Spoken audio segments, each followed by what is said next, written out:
क्षण कर्म चेतन बंधकारु कर्म के अवसान का, कह कर स्वरूप यथार्थ जग का जो किया उपकार है, उसके लिए जिन वाणी माँ को वंदना शत बार है, वंदना शत बार है, वंदना शत बार है।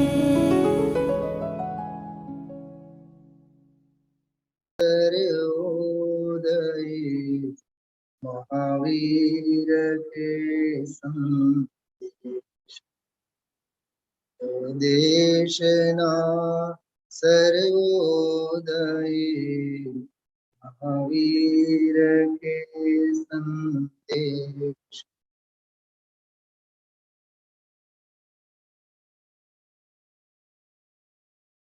जो कि આપણે સવારના સ્વાધ્યાયમાં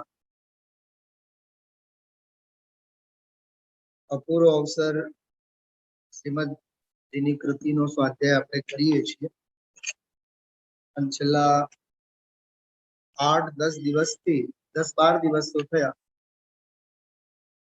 સમયસાર જે અત્યંત પ્રયોજનભૂત મૂળ ગાથાઓ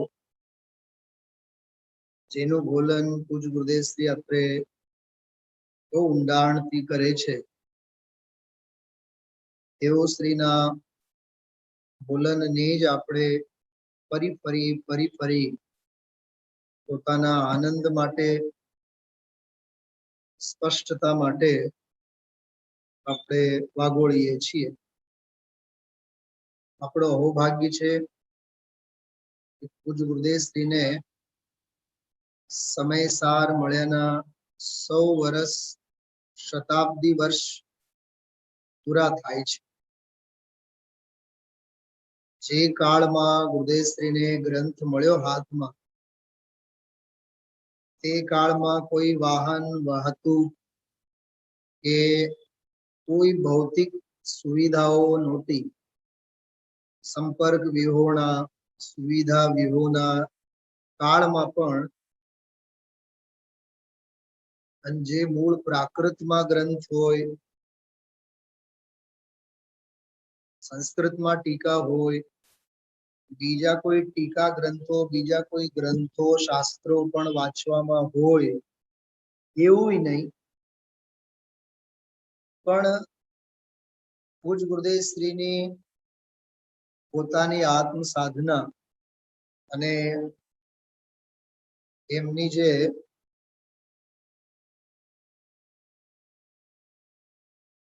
કેવના રહી એને લીધે તેઓ સમયસારના તળિયાને સ્પર્શી શક્યા. વર્તમાનમાં એવી સુવિધાઓ ન દેખાતા હોય પણ ભવની એમની સાધના એનું ભાતું એમની સાથે જ હતું. એટલે નાનપણથી જ વૈરાગ્ય, ઉદાસીનતા, વિશાળતા, આગમ ચક્ષુપણું એમના જીવનમાં એ રહ્યું અને સમયસાર ગ્રંથ હાથમાં આવતા આ તો અશરીરી થવાનું શાસ્ત્ર છે એવું બોલી ઉઠ્યા. આપણે એવી એમની પોતાની અનુભૂતિના દર્શન આ બધા વ્યાખ્યાનોમાં બહુ સારી રીતે કરી શકીએ છીએ. 9 પ્રવચનો છે 12મી ગાથા ઉપર.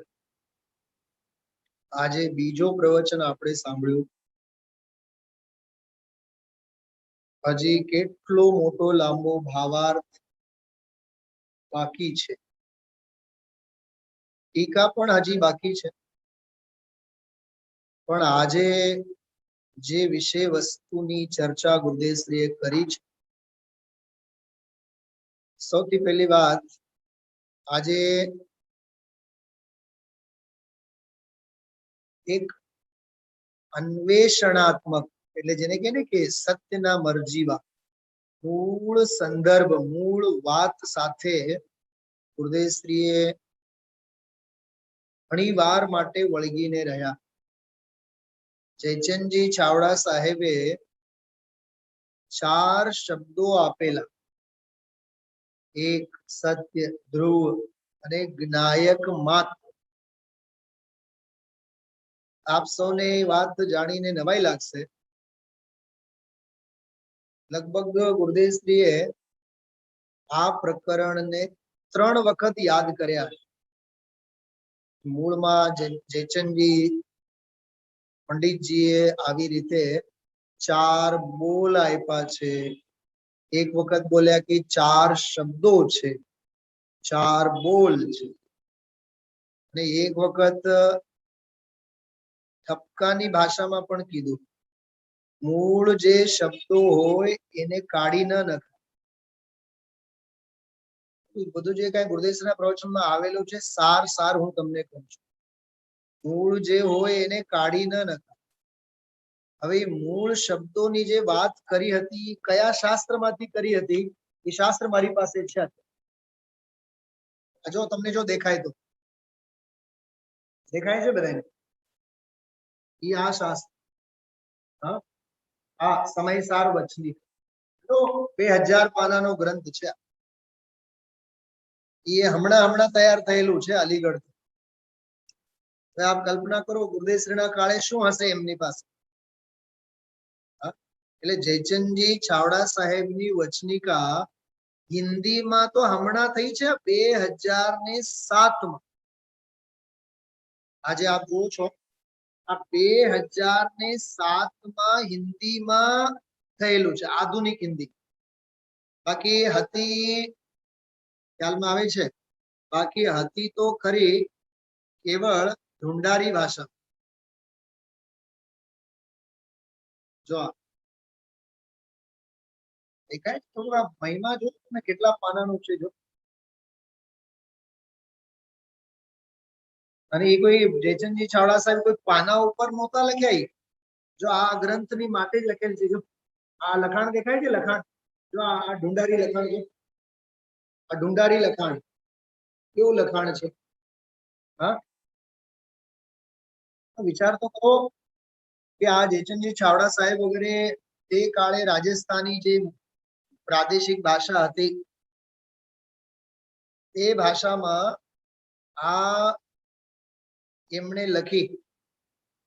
અને ગુરુદેવશ્રીના હાથમાં એ વસ્તુ આવેલી ત્યારે, જયારે 15મી વખત વાંચતા હતા ત્યારે આમાં જે 12મી ગાથા, એ 12મી ગાથામાં જે વિશેષ 4 શબ્દો આપેલા છે, એ 4 શબ્દો ગુરુદેવશ્રીએ આમાંથી કાઢીને વાંચી સંભળાવ્યા આપણને. આજે મારે એ કહેવાનું છે કે ગુરુદેવશ્રીની વિચક્ષણતા તમે જુઓ, એમની અધ્યયનશીલતા કેવી છે. જ્યારે પણ કોઈ વસ્તુ એ મૂળમાંથી વાંચે, કેટલી હદે એના અંદરમાં ઊંડાણમાં તેઓ ઉતરેલા હોય છે. એટલે સ્વાધ્યાય પણ શીખવા જેવું છે તો ગુરુદેવશ્રી પાસેથી શીખવા જેવું છે. આમાં જો આપેલ છે, મૂળમાં શબ્દો છે, અતઃ આત્મા કો શુદ્ધ નિત્ય એક જ્ઞાયક માત્ર જાનના. આ વચનિકામાં છે.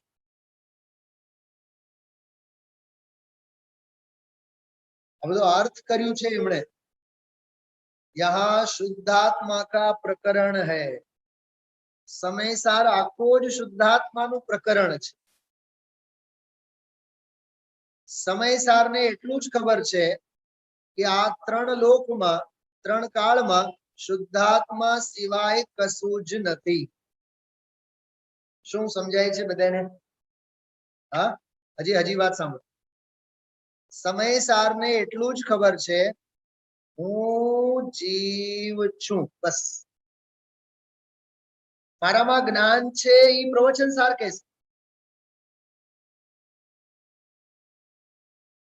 સાંભળો છો તમે લોકો બધા? શું કીધું મેં હમણાં? હું જીવ છું, બસ. એનું નામ સમયસાર.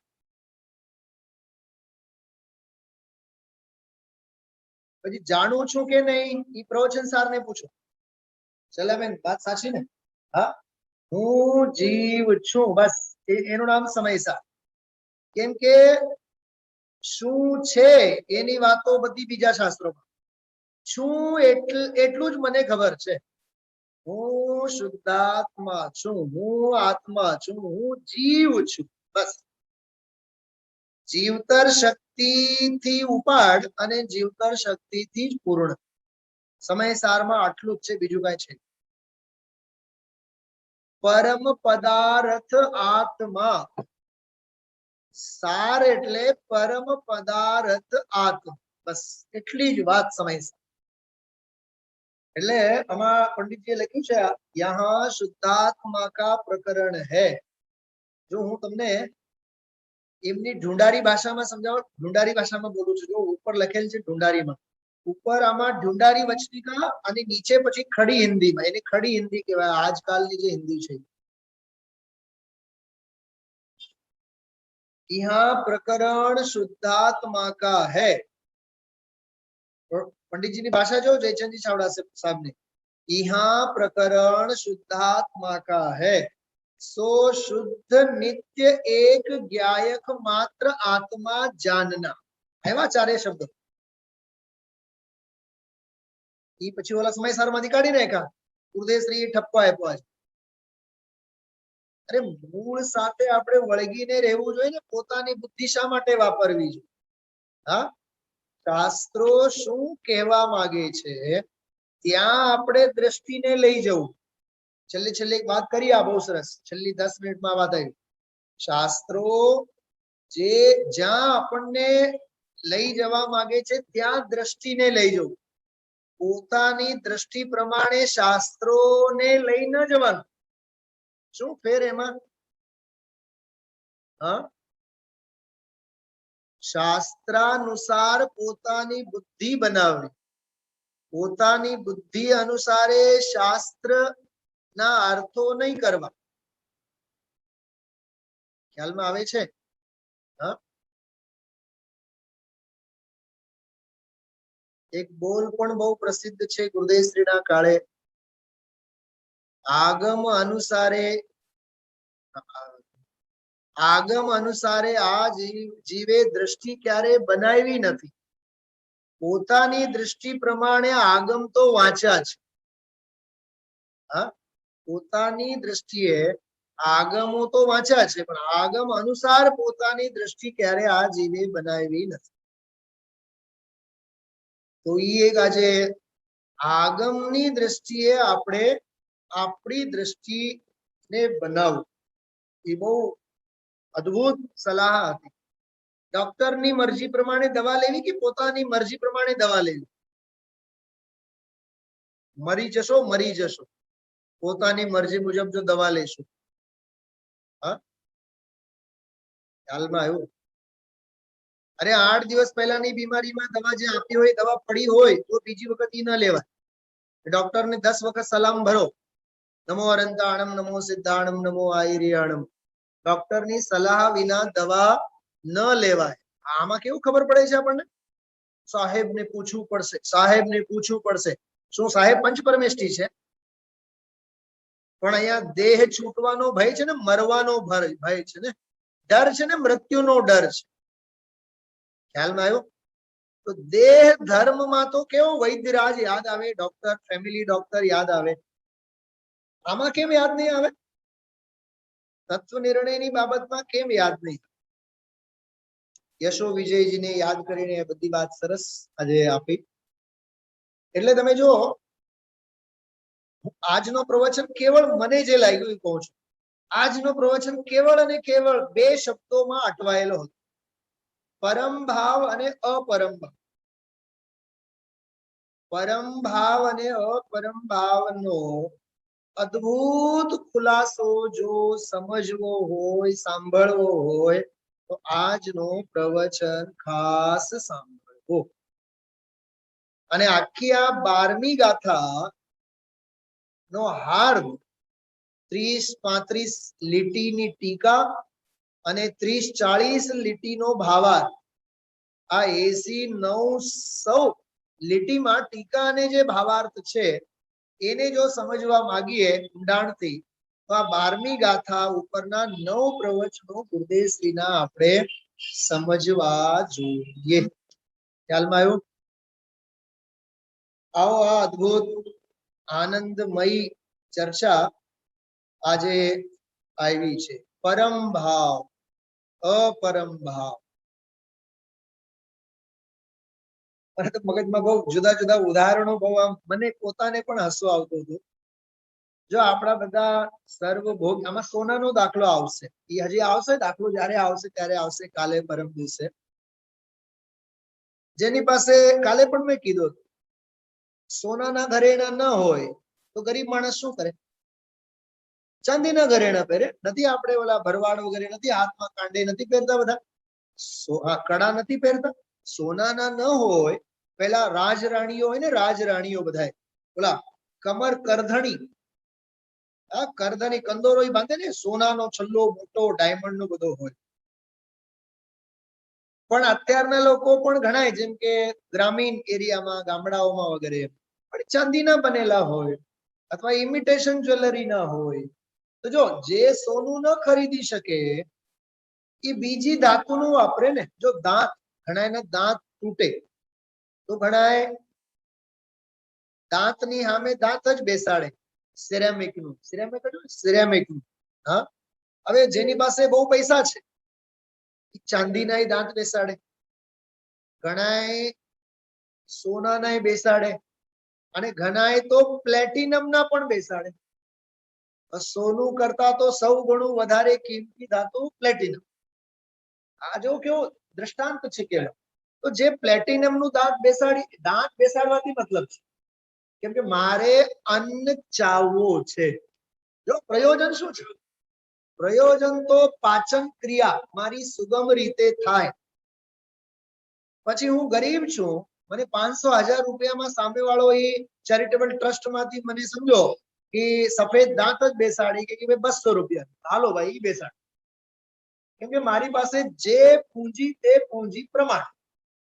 એમ ઘરેણાઓની બાબતમાં પણ આપણે વાત કરીએ, જેની પાસે સોનાના ઘરેણાઓ, રિયલ ડાયમંડના ઘરેણાઓ, ડાયમંડ સેટ, એ એટલી આવડત હોય, હેસિયત હોય તો એ હેસિયત પ્રમાણે વાપરે.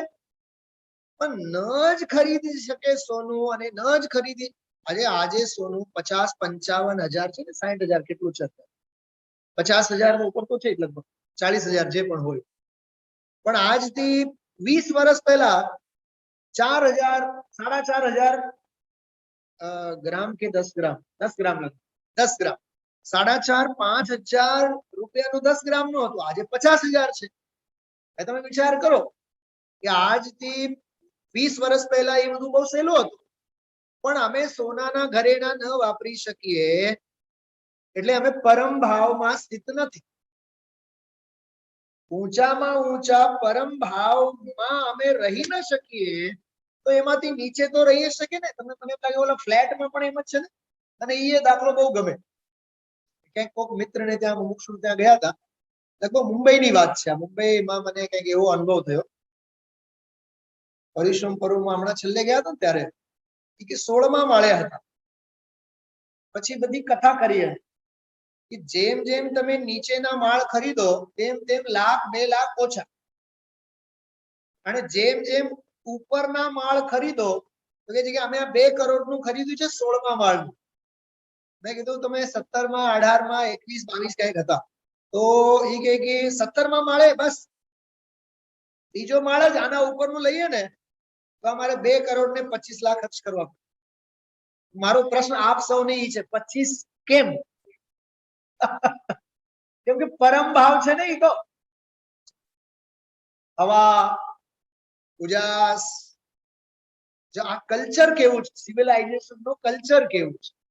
ઉપરના માળ ખરીદવા હોય, હા, અથવા હજી એક બીજી વાત કરું તમને, કે જૂનું જાગનાથ અને નવું જાગનાથ, એક રોડ નો જ ફાસલો છે ને વચ્ચે. યાજ્ઞિક રોડ એક જ રોડ નો છે ને.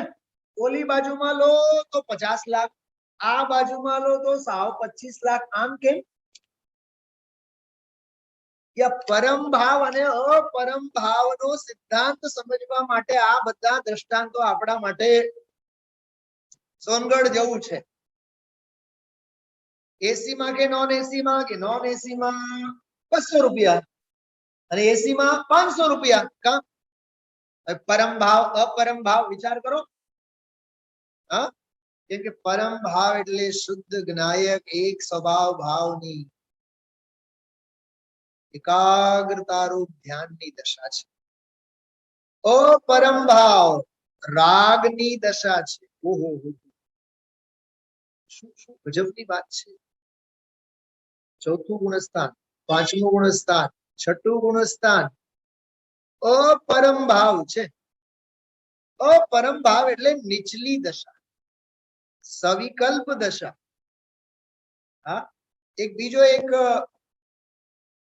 મને ઓલો ટ્યુશન નો દાખલો બહુ ગમે, મારા આનંદ માટે કહું છું. પહેલો જમાનો કેવો હતો?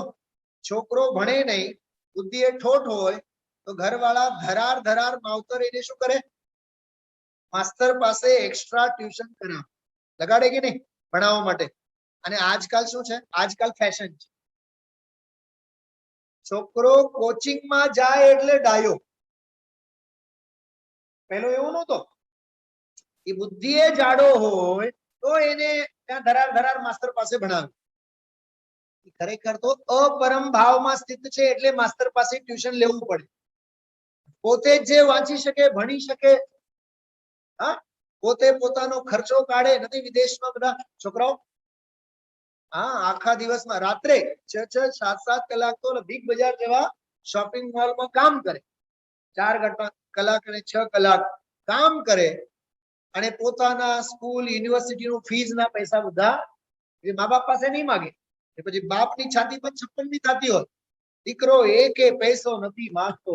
કેમ કે હવે સ્વાધીનતા, એની સ્વાધીનતાને અભિનંદે, એને પરાધીનપણું નથી.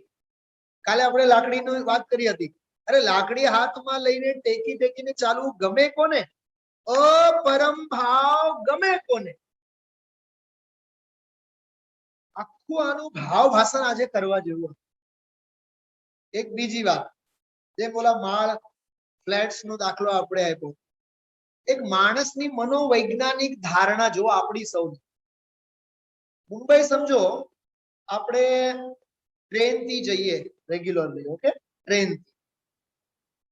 ધીમે ધીમે ધીમે ટ્રેનમાં પણ પહેલા થર્ડ સેકન્ડ ડિવિઝનમાં જતા, આપણે સ્લીપર કોચમાં જતા. પણ હવે ઉંમર પ્રમાણે ઠંડી અને ગરમી અને તબિયત એને લીધે આપણે પછી શું કર્યા કે હવે સ્લીપર માંથી હવે અપગ્રેડ થયા થર્ડ એસી માં, બરાબર. અને થર્ડ એસી માંથી જોતામાં વર્ષ 2 વર્ષમાં જ આપણે શિફ્ટ થઈએ છીએ સેકન્ડ એસી માં. અને પછી તો ફર્સ્ટ એસી સિવાય તો ગમે જ નહીં. સાંભળજો, હજી મારે ઉડાન ભરવું છે ઉપર. અમે તો ફર્સ્ટ એસી માં જ કેમ કે નાણાં વધ્યા ને, પૈસા વધ્યા એટલે હવે અને એવું તો ભૂલી જ જઈએ છીએ કે ક્યારેક આપણે સ્લીપર કોચમાં પણ પ્રવાસ કરતા. સમજો આ વાતની કેટલી માર્મિક વાત છે. તમે પણ સ્લીપર ફર્સ્ટ એસી માં પણ આપણે પ્રવાસ કરવું હોય તો 18-20 કલાક તો બેસવું પડે ને. તો વળી પાછો આપણે હવે કમ્પેરિઝન કરવા લાગે કે થર્ડ એસી ફર્સ્ટ એસી માં પણ આપણે 4000 લાગે, એની જગ્યા આપણે પ્લેનમાં 5000 માં 500-1000 રૂપિયા તો વધારે દેવાનું, પણ 45 મિનિટ 50 મિનિટમાં તો આપણે પહોંચી જઈએ.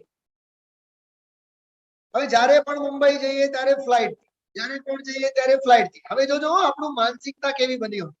હવે એક વખત માણસ ફ્લાઇટ નો સફર કરીને ટેવાયેલો હોય, હવે એને એક વખત કહો તમે સ્લીપર કોચમાં પ્રવાસ કરો, સીધા સ્લીપર કોચની વાત કરું છું. નહીં, અમને તો હવે પ્લેન વિના તો ફાવે જ નહીં. કેમ પ્લેન વિના નહીં ફાવે? કેમ કે હવે પરમ ભાવમાં સ્થિત થયા. હવે ટ્રેન વાળો, બસ વાળો અપરમ ભાવ અમને. આ વાત આમાં સમજવાની. તો નિર્વિકલ્પ શુદ્ધોપયોગમાં ગયો. છેલ્લા તમારું કદાચ ધ્યાન ગયું હોય, આ વાત શાંતિકુમાર પાટીલે, જે અમારા ગુરુ રહ્યા, ત્યાં સમયસારમાં સળંગ જયારે સ્વાધ્યાય લેતા હતા ત્યારે આ વાત તરફ ઈશારો કર્યો હતો. એમ કયો પરમ ભાવમાં સ્થિત જે છે ત્યાં જે પ્રયોજનવાન શબ્દ આવ્યો ત્યાં તદાત્વે શબ્દ નહોતો આવ્યો આ ટીકામાં, અને જ્યારે અપરમ ભાવમાં સ્થિત છે એને તદાત્વે પ્રયોજનમાન, જે તે સમયે જે તે કાળે, એ વાત એમાં છે. ઉપર બે લીટી ઉપર જે પરમ ભાવમાં સ્થિત જે છે એને શુદ્ધાત્મા પ્રયોજનમાન છે એમાં તદાત્વે નથી આપ્યું છે. એના તરફ ગુરુદેવ શ્રીએ આજે કીધું, કેમ કે ત્યાં તો હજે પરમ ભાવ એટલે તે મય જ થઈ ગયા છે ને. હવે જે તે સમયની વાત, એ વાત એને ક્યાં લાગુ પડે? એ તો જે તે સમયે જે વ્યવહાર છે, જે વિકલ્પ છે, જે ભૂમિકા છે તે કેવળ અપરમ ભાવમાં સ્થિતને લાગુ પડે. અમારે બ્રાન્ડેડ વાપરવું છે એટલે બ્રાન્ડેડ જ વાપરવું છે, પછી એમાં નો એડજસ્ટમેન્ટ, બરાબર. અને જો બ્રાન્ડેડ નહીં, ગમે તે બ્રાન્ડ નું હોય, દિલ્હી મેડ નું છે તો આપને ભાઈ કઈ વાંધો નહીં, એમાં અમારે એડજસ્ટમેન્ટ બાંધછોડ કરવા તૈયાર છીએ. અપરમ ભાવમાં બાંધછોડ હોય, પરમ ભાવમાં બાંધછોડ ન હોય. જોજો એ બહુ ગજબનો અન્વેષણ છે.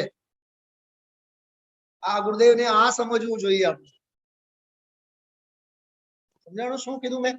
આ બે વાત આવી ગઈ ને આજે. કેટલો ગજબનો ખુલાસો કરે. ચાર ચોપડી ભણેલ માણસ, હા, ધન્ય છે આવા મહાપુરુષ. ક્યાંક જિંદગી ગુરુદેવશ્રીના જય જયકાર કરતા કરતા પૂરી ન થાય. ગુરુદેવશ્રીનો આવો હાર્દ આપણે સમજવું. હા, મારી પાસે તો શબ્દો નથી.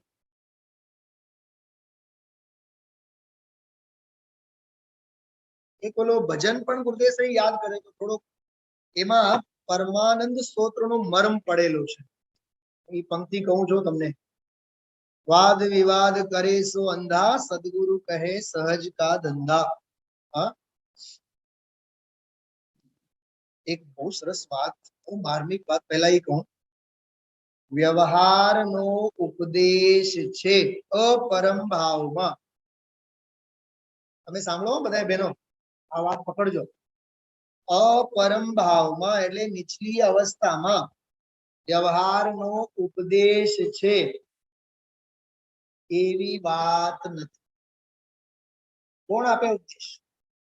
બોલો મીનાબેન, તમે જ મને ઠપકો આપશો. સાહેબ તમે થોડું પ્રેરણા આપો ને, પૂજામાં આવે, સ્વાધ્યાયમાં આવે. અહીંયા 12મી ગાથા ના પાડે છે. અરે જેને કરવું હોય એ આવે. કોણ ઉપદેશ આપે? અહીંયા કોઈ વ્યવહારનો ઉપદેશની વાત જ નથી. ઉપદેશ તો પરમાર્થનો છે. બહુ માર્મિક વાત છે. વ્યવહાર દેશિદા, વ્યવહાર દેશિદા. ગુરુદેવશ્રી તો એક જગ્યાએ તો એવું બોલ્યા, દેશિદા એટલે જાણે છે. વાત છે એમ જાણે છે. હા,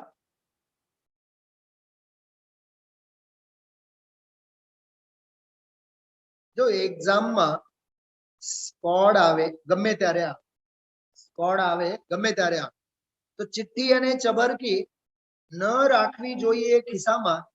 સુપરવાઇઝર રોજ એની રામાયણ કરે? બોલો. બોર્ડ ઉપર બહાર લખેલ છે, એ સમયસર વાંચીને અંદરમાં આવવાનું છે. ચિઠ્ઠી ચબરકી બધી લેવાની મનાઈ છે. પછી સ્કોડ પકડશે, 3 વર્ષ માટે તું ડીબાર થઈશ. ને અમને તો કીધું જ નહોતું. પરીક્ષાનો નિયમ જ ઈ છે. હું 10મામાં જયારે ભણતો ત્યારે સાહેબ 10મા ધોરણમાં બોર્ડ એક્ઝામમાં મારી આગળ પાછળનો એક છોકરો કેવળ ખાલી ચબરકી હતી એની પાસે, ખાલી ચિઠ્ઠી આવડી આવડી નાનકડી કાગળની ટુકડો હતો, ચબરકી. 3 વર્ષ માટે ડીબાર કર્યા એને સ્કોડે. 3 વર્ષ માટે. બરાબર. હા બોલો. ખાલી ચબરકી. કેમ કે તમારો ઈરાદો તો ખોટો જ છે ને. કેમ કે એમાં પછી પાડોશી મને મદદ કરશે એટલે હું એમાં લખી લઈશ. એમાં ચોરીનો ઈરાદો છે કે નહીં, એમાં છટકબારી છે કે નહીં. ન્યાય ન્યાય કહેવાય. કાલે આપણે ન વાત કરી, ન્યાય વિદ્યા ભણનાર પ્રમાદી ન હોય, એ હરક પદોડો ન થાય. હા હા, કેટલી સરસ વાત. નિર્વિકલ્પ સપ્તમ અપ્રમત્તમાં લીન છે, પરમ ભાવમાં, એમ બોલ્યા, પરમ ભાવમાં લીન છે, કાં તો કેવળ જ્ઞાનમાં છે. શ્રેણીની તો વાત શું કરે, કેમ કે શ્રેણી તો અંતર્મુહૂર્તમાં તો પૂરી થઈ જાય. એક ગજબનો ન્યાય ગુરુદેવ. શું પ્રમત્ત અને અપ્રમત્ત લીધા છે, પણ પ્રમત્ત છે એ અપરમ ભાવ છે. ધ્યાન હતું એમાં? આ પાના ઉપર, આ બાજુમાં, હા, જો મેં કાઢેલું છે એ પાના ઉપર જ છે. છઠ્ઠો જે છે પરમ, સોરી, અપરમ. પ્રમત્ત ગુણસ્થાન એ અપરમ ભાવ છે. શું કીધું? સાંભળો, પ્રમત્ત છે એ અપરમ ભાવ અને અપ્રમત્ત છે એ પરમ ભાવ. કેટલું કેટલું સમજાય છે? તો ભાઈ, મેં મારા આનંદ માટે વાગોળું છું. તમે લોકો બેઠા છો, નિંદર તો નથી આવતી ને? મીનાબેન, સમજાણું તમને? શું કીધું મેં હમણાં? લખી લીધું? લખી લીધું એમ કહું છું. હા, પ્રમત્ત ગુણસ્થાન એટલે અપરમ ભાવ, નીચલી દશા છે, અને અપ્રમત્ત ભાવ એટલે પરમ ભાવ. વાહ, ઊંચું માળ છે ને એ તો. અને એના પછીની તો બધી ઊંચાઈ જ છે, ઊંડાણ જ છે એમાં તો.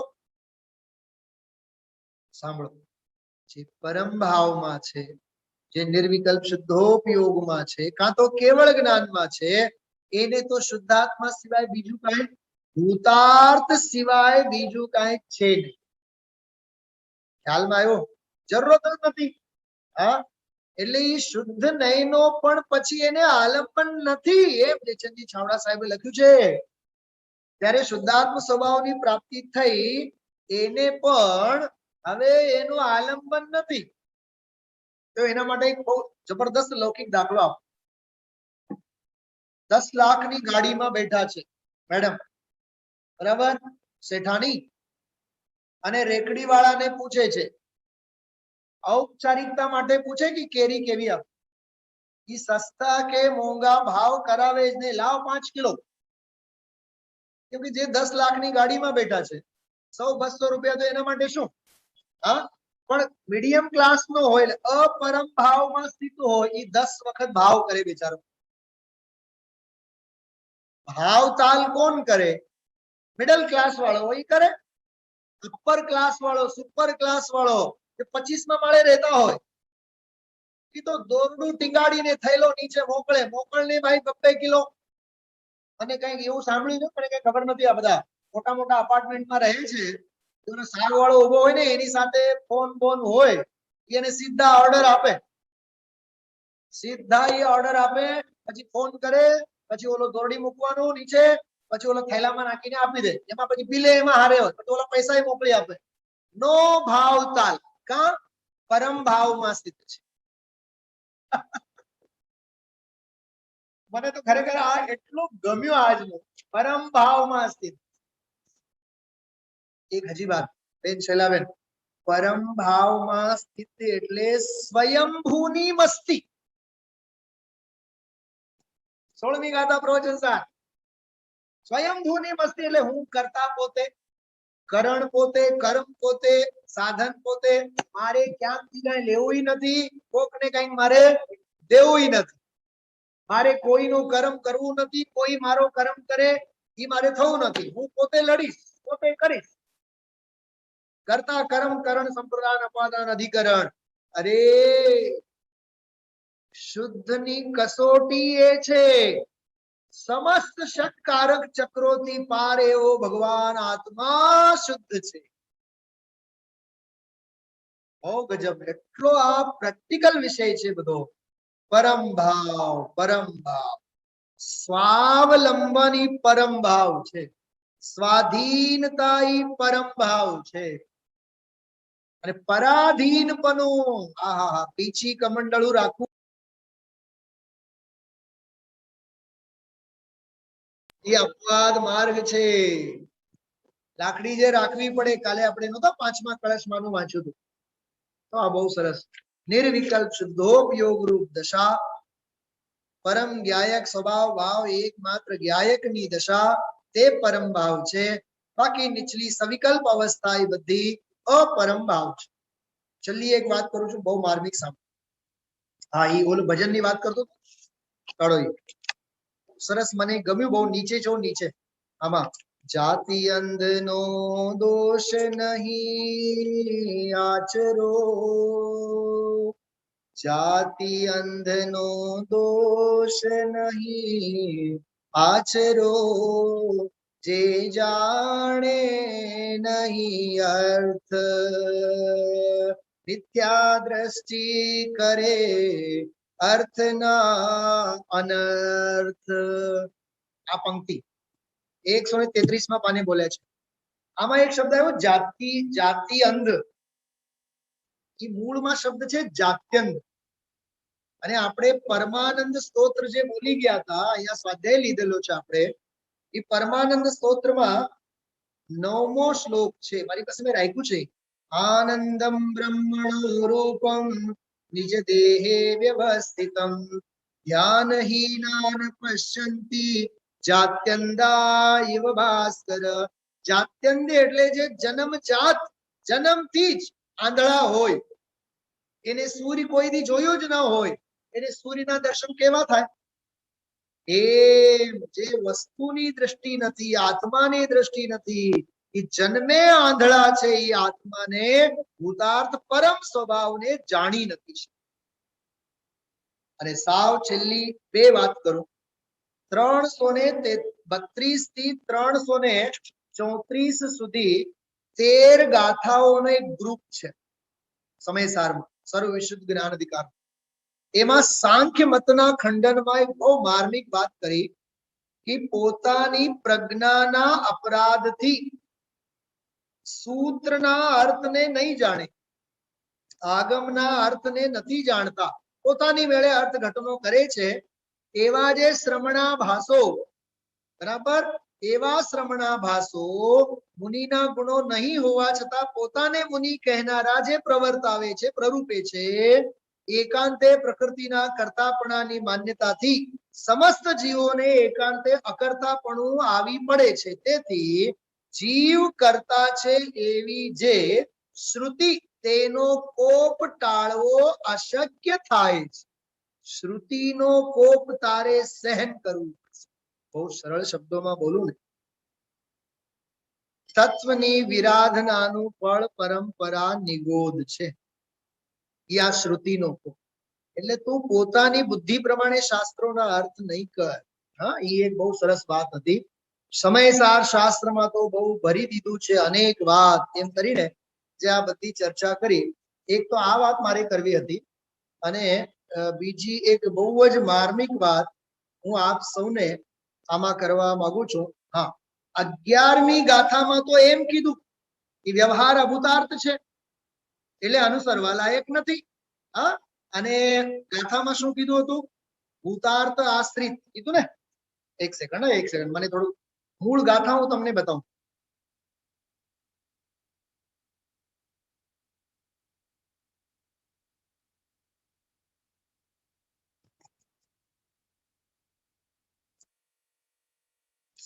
जो 11મી गाथा, व्यवहार नय अभूतार्थ दर्शित शुद्ध नय भूतार्थ छे। शुद्ध नय એટલે શુદ્ધાત્મા જ એકમાત્ર ભૂતાર્થ છે, વ્યવહાર નય બધો અભૂતાર્થ છે। કેમ આમ? ભૂતાર્થને આશ્રિત જીવ સુદ્રષ્ટિ નિશ્ચય હોય છે। ભૂતાર્થને આશ્રિત જ જીવ સુદ્રષ્ટિ એટલે સમ્યક દ્રષ્ટિ હોય છે। હવે સાંભળો, હું જે બોલું છું ગુરુદેવશ્રી બોલે છે। 11મી ગાથામાં વ્યવહારને ઉથાપ્યા। સાંભળો, બહુ ગજબની વાત કરું છું, ત્રણે સાહેબો આપ વિચાર કરજો। 11મી ગાથામાં વ્યવહારને જેને ઉથાપ્યા, 12મી ગાથામાં એને સ્થાપ્યા। ગજબ થયું। આને સમયસાર કહેવાય કે? હા, સમયસાર કે, કેમ કે ભૂતાર્થ છે, ભૂતાર્થ છે, ભૂતાર્થ છે, એ તો વસ્તુનો એક અંશ આવ્યો, બીજો અંશ છે કે નહીં, કે દ્રવ્ય દ્રવ્ય છે, પર્યાય હોય કે નહીં. જો તું એવું નહીં માન તો વેદાંત મતનો પ્રસંગ આવશે. અદ્વૈત બ્રહ્મ કેટલું બેલેન્સ છે, આ મતાર્થ પણ છે એમાં. એટલે દ્રષ્ટિમાં દ્રવ્ય સ્વભાવ જ હોય, ત્રિકાળ આત્મ સ્વભાવ જ હોય, પણ પર્યાયે સાધક દશામાં જે ભૂમિકા છે તે ભૂમિકા છે. ચોથું છે, પાંચમું છે, છઠ્ઠું છે, સાધક અવસ્થા છે. કાલે મેં કીધું હતું ને, સાધક અવસ્થા વ્યવહાર ભેદ એ રાગની દશા ન હોય, એ અભૂતાર્થ જો ન હોય તો આ બધી જનાગમની જનવાણીની ચર્ચા જ ન થાય. કોણ લખે?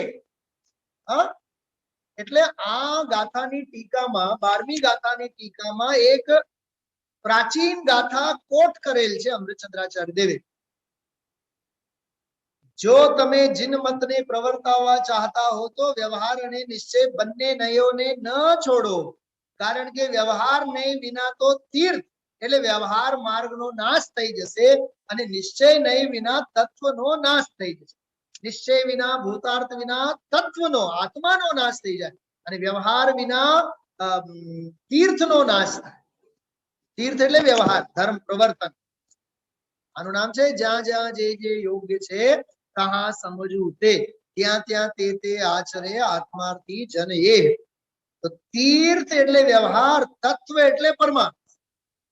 વ્યવહાર અને નિશ્ચયનું બેલેન્સ રાખીને ભાઈ દ્રવ્ય સ્વભાવે હોય છે, બધું છે, પર્યાય પણ બધું ભૂમિકા પ્રમાણે વ્યવહાર છે.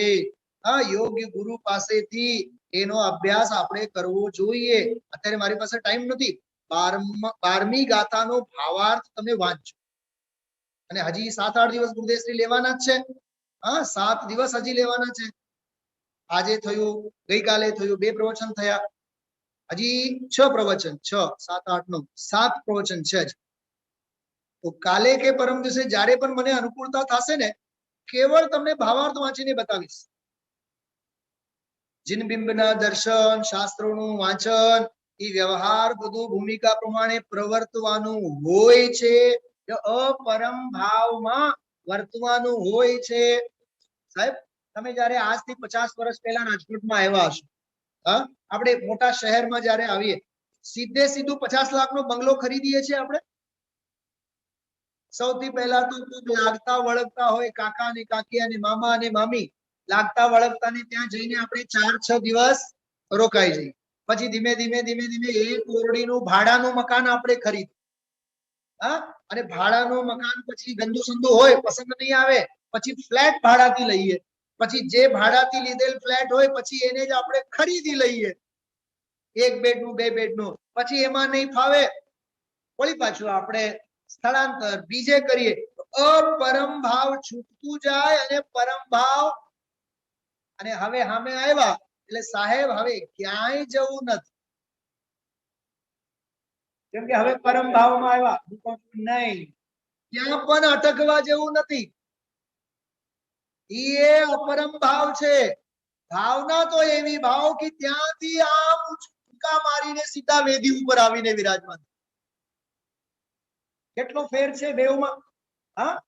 સર્વ સંબંધનું બંધન તીક્ષ્ણ, એવું કંઈક આવે છે ને, ક્યાંક આપણે ભણ્યા છે કેમ? સર્વ સંબંધનું બંધન તીક્ષ્ણ છેદીને વિચરશું કબ મહત પુરુષને. અને સાવ છેલ્લી એક વાત કરું, આ જે કથા કરીએ છીએ ને આપણે, એ અપરમ ભાવ છે. આ કથા કરવા લાયક નથી. સાહેબ હજી લો ને, હજી લો ને, પણ સાહેબ ની અપરમ દશા છે, ઈ તો જો. આ બધું સમજવા જેવું છે. આની પણ હોશો રાખવા જેવી નથી. મને ઘણા સાંભળે, મારી વાત સાંભળે, આ રાગની આગ છે, આમાં ક્યાંય પડવા જેવું નથી. ચલો, ઓમ શાંતિ. ભાવાર્થ આપ સૌ વાંચજો.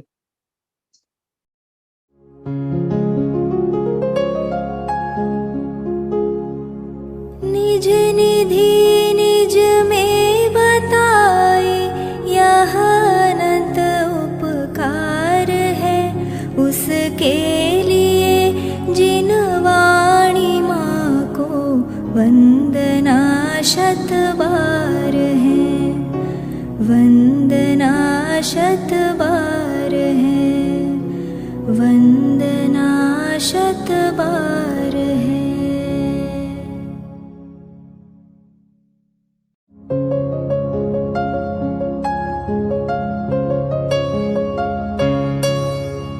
हे जिनवाणी भारती तो ही जपो दिन रैन, जो तेरी शरणा गहे सो पावे सुख चैन। जावाणी के ज्ञान ते सूझे लोकालोक, सोवाणी मस्तक नवो सदा देत हो ढोक, सदा देत हो ढोक।